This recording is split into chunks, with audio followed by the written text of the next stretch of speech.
जदयू के चांद मुर्दाबाद, नीतीश कुमार जिंदाबाद, गलन सिंह मुर्दाबाद।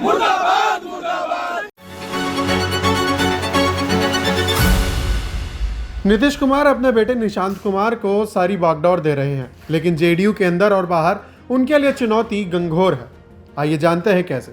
दरअसल नीतीश कुमार की जेडीयू विधानमंडल की बैठक में दोनों सदनों के सभी विधायक, सांसद सब शामिल हुए।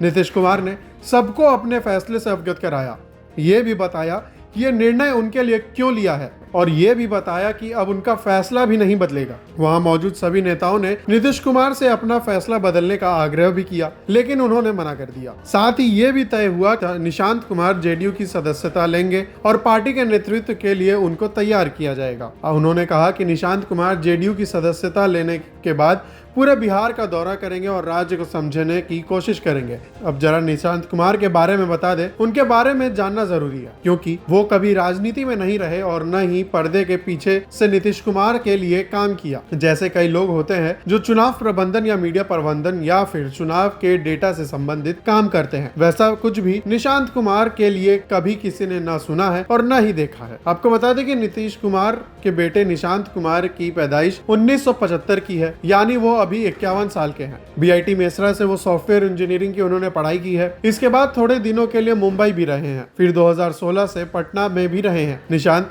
बहुत ही लो प्रोफाइल रहने वाले इंसान हैं। जहां भी उन्होंने पढ़ाई की, किसी को मालूम भी नहीं होने दिया कि वो नीतीश कुमार के बेटे हैं। निशांत ने साल 2007 में अपनी मां को खो दिया, जो पेशे से शिक्षक थी। अब तक उन्होंने शादी भी नहीं की है।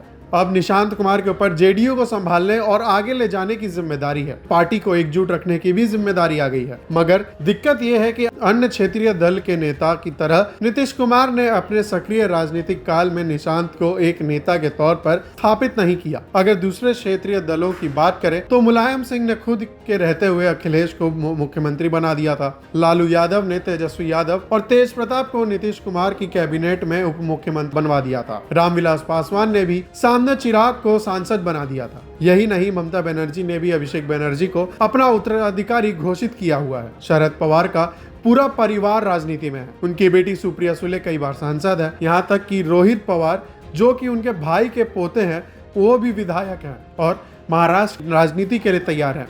यही हाल डीएमके का करुणानिधि के बाद स्टालिन का और अब उदयनिधि, शिबू सोरेन के जिंदा रहते हेमंत भी झारखंड के मुख्यमंत्री बने। ऐसे तमाम उदाहरण सामने आते हैं भारतीय राजनीति में। मगर परिवारवाद का विरोध करने के नाम पर नीतीश कुमार और शरद पवार जैसे लोगों ने अपने बच्चों को राजनीति में नहीं आने दिया। मगर अब विडंबना देखिए, नीतीश कुमार को वही काम करना पड़ रहा है कि वो मुखालफत करते रहे। अब अगर बात करें नीतीश कुमार के बेटे निशांत कुमार की, तो निशांत को राजनीति और वो भी बिहार की राजनीति पर पकड़ बनाने के लिए दिन रात मेहनत करनी पड़ेगी।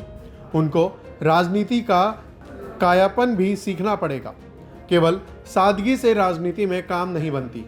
राजनीति वो शतरंज है जहां कभी पीछे भी जाना पड़ता है तो कभी ढाई घर वाली चाल भी चलनी पड़ती है। लेकिन वो कहावत है ना, मछली के बच्चे को तैरना नहीं सिखाया जाता।